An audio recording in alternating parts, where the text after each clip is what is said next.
Welcome to Not Milk Never Milk. Subscribe if you're lactose intolerant. In this video, I will explain how to apply for government college online.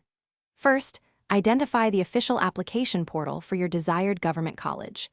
It's crucial to gather all necessary personal and academic documents, like transcripts and identification, before you begin. Then, create an account using a valid email address and a strong, unique password.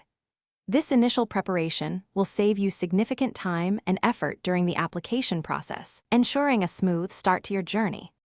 Next, you'll accurately enter your personal details, including your full name, date of birth, and current contact information. Provide your complete academic history, detailing grades, standardized test scores, and school information. Remember to upload all required documents, such as official transcripts, identification, and any essays, ensuring they are in the specified file formats. Double-check every entry to avoid errors, as precision is key for a successful application. Before submitting, carefully review every section of your application for accuracy and completeness. This step is vital to catch any potential errors or missing information. Check thoroughly for any spelling or grammatical mistakes that could detract from your application.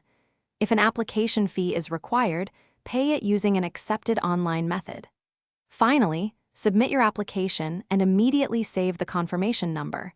It's your proof of submission. After submitting, regularly monitor your application status through the online portal.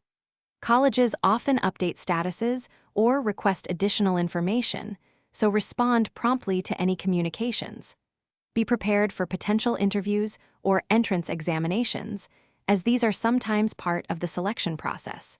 It's also wise to keep copies of all submitted documents and correspondence for your records. This proactive approach helps ensure you don't miss any critical steps. Thanks for watching. If this was helpful, leave a like and consider subscribing. See you next time.